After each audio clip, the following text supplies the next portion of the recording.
everyone, how are you all? I hope you all are well and studying well at your home. Today we are going to discuss about different types of pronoun. So as we see in previous video, I have discussed about personal pronoun. So let's start with interrogative pronoun. So what is interrogative pronoun? यानी कि interrogative pronoun क्या है? तो जैसा कि हम जानते हैं who, what, where, which, why, how, home, ये सारे वर्ड्स हमारे इंट्रोगेटिव प्रोनाउन होते हैं. इनको हम WH फैमिली भी बोलते हैं.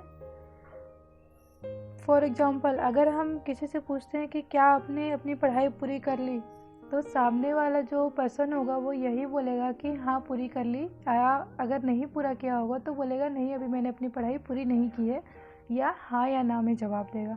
लेकिन अगर इसी चीज़ को हमें डिटेल में जानना है, जैसे कि अगर हम किसी से पूछते हैं कि आपको कौन सा सब्जेक्ट पढ़ना पसंद है, यानी कि अगर हम किसी से पूछते हैं कि उसका फेवरेट सब्जेक्ट कौन सा है या कौन सा सब्जेक्ट पढ़ना उसको पसंद है, तो ये प्रॉपर हम किसी एक सब्जेक्ट को लेके बात कर रहे हैं, यानी कि डिटेल्स में जान रहे हैं कि ऐसा कौन सा सब्जेक्ट है जो उसको पढ़ना पसंद है.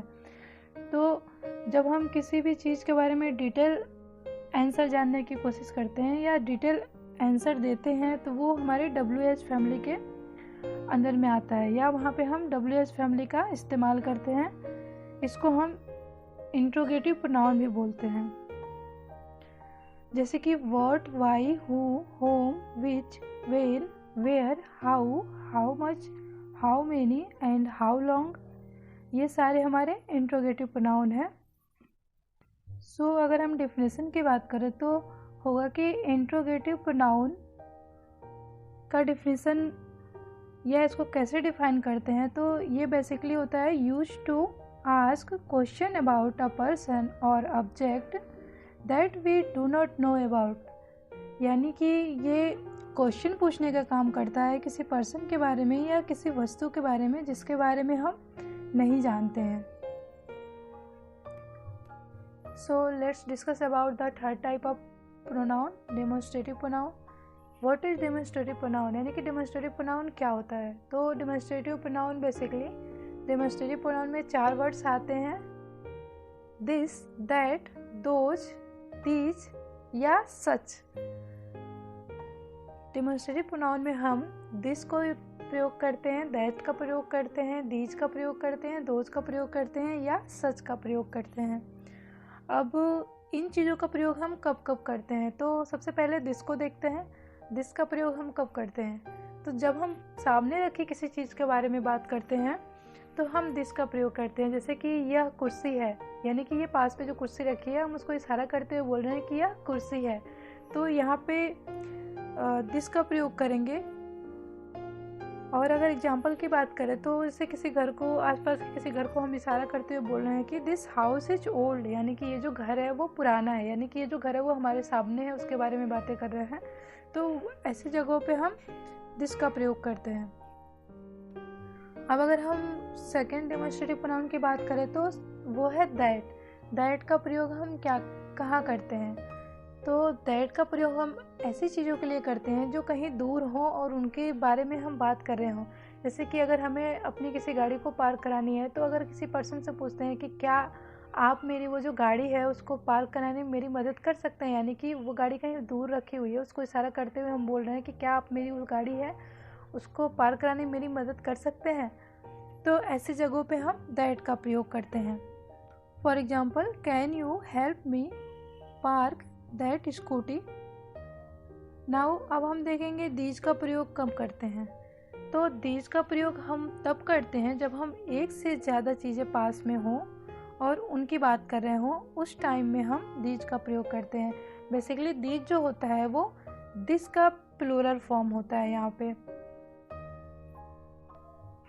या कह सकते हैं कि जहाँ पे अगर हम ढेर सारी चीज़ों के बारे में बात करें वो हमारे पास रखी हो, वहाँ पे हम दीज का प्रयोग करते हैं. जैसे कि अगर एग्जाम्पल की बात करें तो we bought these crackers for our wedding anniversary. यानी कि हम यहाँ पे किसी एक क्रैकर की बात नहीं कर रहे हैं, ढेर सारे क्रैकर्स की बात कर रहे हैं, इसलिए यहाँ पे हमने दीज का प्रयोग किया है। अब हम देखेंगे कि दोज का प्रयोग कब करते हैं।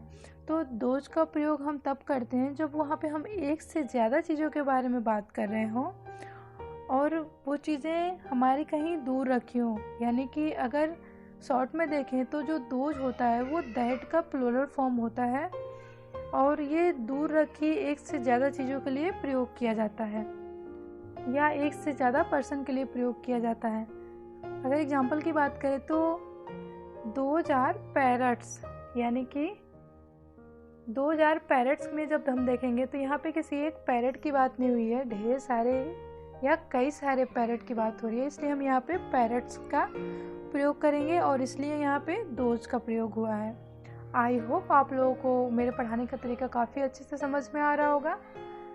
सो अगर समझ में आ रहा हो तो please do like, comment, share and subscribe my channel. Now fourth point को देखते हैं या फोर्थ टाइप को देखते हैं। सो फोर्थ टाइप क्या है? फोर्थ टाइप है थर्ड टाइप में अगर हम थोड़ा सा डेफिनेशन की बात करें तो ये जो होता है वो यूज होता है use to show or identity one or a number of noun that may be far or near in distance or time. यानी कि अगर देखें तो ये एक डेफिनेशन है जो बता रहा है कि ये आइडेंटिटी को शो करता है, नंबर ऑफ नाउन को शो करता है जो कहीं दूर रखे हों या पास में रखे हों। नाउ फोर्थ पॉइंट को देखते हैं, रिलेटिव प्रोनाउन क्या होता है। सो रिलेटिव प्रोनाउंस क्या होते हैं? तो रिलेटिव प्रोनाउंस वो प्रोनाउन होते हैं जो रिलेट करते हैं। ये नाम से ही बता रहा है कि ये रिलेट करता है, ये रिलेटिव की बात करता है। जैसे कि अगर डेफिनेशन की बात करें तो रिलेटिव प्रोनाउन क्या होता है? It is used to join और relate two different clause together by referring to the noun in the previous clause using the pronoun. So relative pronoun जो होता है वो चीज़ों को relate करता है, जैसे कि who, whom, whose, which, that। अब यहाँ पे अगर हम एग्जाम्पल से समझेंगे तो एग्जाम्पल की बात करें तो जो पहला एग्जाम्पल है, a man who is standing near the railway station is my brother. यानी कि एक आदमी जो रेलवे स्टेशन के पास खड़ा है वो मेरा भाई है।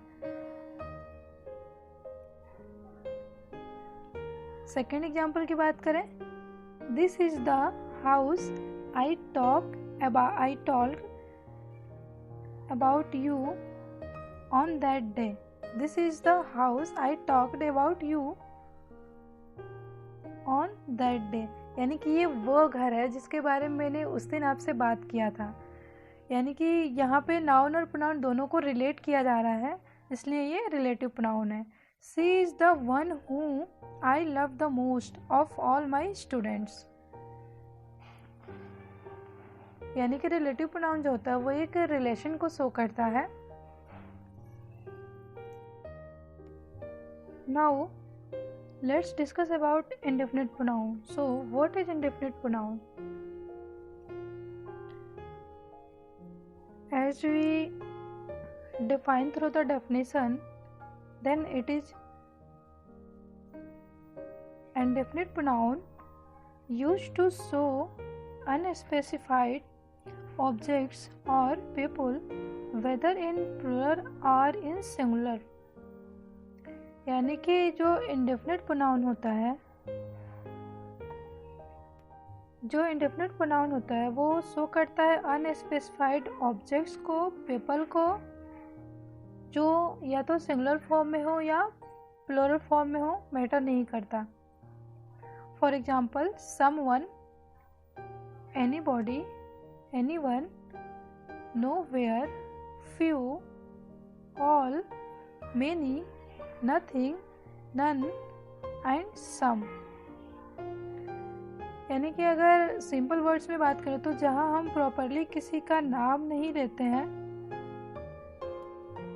या प्रॉपरली किसी एक पर्सन या किसी एक ऑब्जेक्ट का नाम ना लेते हुए सबको शामिल कर लेते हैं, उनके लिए हम इंडेफिनिट प्रोनाउन का प्रयोग करते हैं या वहाँ पे इंडेफिनिट प्रोनाउन होता है। अगर एग्जाम्पल की बात करें तो इसका एग्जाम्पल है all are equal for me, यानी कि सब लोग मेरे लिए बराबर हैं।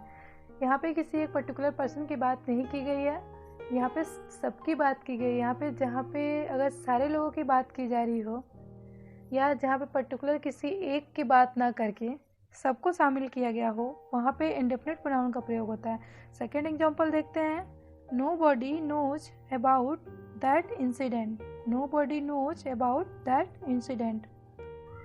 Now let's discuss about reflexive and intensive pronoun.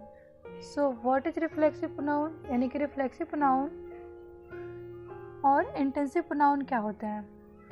तो बेसिकली ये होते हैं use to indicate a noun which has been used in an earlier part of the same sentence. Use to indicate a noun which has been used in an earlier part of the same sentence. और we can से जहाँ हम खुद को लेके कोई बात कर रहे हों या खुद से किए गए किसी काम को लेके बात कर रहे हों, तो वहाँ पे हम रिफ्लेक्सिव और इंटेंसिव प्रोनाउन का प्रयोग करते हैं। Myself, herself, themself, themselves, himself, itself, yourself, yourselves, ourself, ourselves, ये हमारे रिफ्लेक्सिव एंड इंटेंसिव प्रोनाउन होते हैं। नाउ हम योर सेल्फ का प्रयोग कब करते हैं? तो योर सेल्फ का प्रयोग बेसिकली योर का हिंदी में मतलब हमारा होता है, यानी कि नाउ अब हम देखेंगे योर सेल्फ की बात कब होती है, आवर सेल्फ का बात कब होता है या प्रयोग कब होता है, देम सेल्फ का प्रयोग कब होता है। तो जब कभी भी किसी ग्रुप के एक या दो पर्सन की बात हो रही होती है, तो ऐसे ग्रुप या ऐसे सेंटेंसेस में हम देम सेल्फ, योर सेल्फ या आवर सेल्फ का प्रयोग करते हैं। लेकिन अगर वहाँ पे एक से ज़्यादा या बहुत सारे पर्सन की बात हो रही हो, तो वहाँ पे हम yourselves, themselves, ourselves का प्रयोग करते हैं।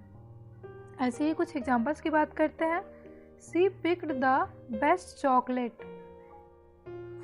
The dog crossed the road itself. I have told myself that a couple of time. यानी कि अगर हम थर्ड एग्जाम्पल को देखें तो I have told myself that a couple of time, यानी कि यहाँ पे खुद को लेके बात की गई है। या अगर सेकेंड एग्जाम्पल को देखें कि the dog cross the road itself, यानी कि जो डॉग है वो रोड को खुद से पार कर रहा है, यानी यहाँ पे भी खुद के उसके पर्सनल उसके बारे में बात हो रही है कि उसने खुद से ही रोड क्रॉस किया, यानी कि वो अपने आप ही खुद अकेले रोड क्रॉस किया है। तो ऐसे सेंटेंसेस में हम रिफ्लेक्सिव एंड इंटेंसिव प्रोनाउन का प्रयोग करते हैं। नाउ अब हम देखेंगे रेसिप्रोकल प्रोनाउन का प्रयोग हम कब करते हैं या रेसिप्रोकल प्रोनाउन क्या होता है। तो रेसिप्रोकल प्रोनाउन बेसिकली वो प्रोनाउन होता है जो दो या दो से अधिक नाउन के बीच में उसके पारस्परिक संबंध को बताता है। और we can say it use when two or more noun are doing or being the same to one another. For example each other and the second one is one another, यानी कि जब हम दो के लिए कोई बात कर रहे हों या दो लोगों के बीच की बात कर रहे हों तो वहाँ पे each other की बात होगी या each other का प्रयोग होगा। लेकिन जहाँ पे दो से ज़्यादा के लिए हम बात कर रहे हैं वहाँ पे one another का प्रयोग होगा। अगर एग्जाम्पल की बात करें तो यहाँ पे एग्जाम्पल को देखते हैं। Riya and Rohan gave each other gold rings on their wedding day, यानी कि रोहन और रिया ने एक दूसरे को गोल्ड रिंग दिया उनकी वेडिंग के दिन।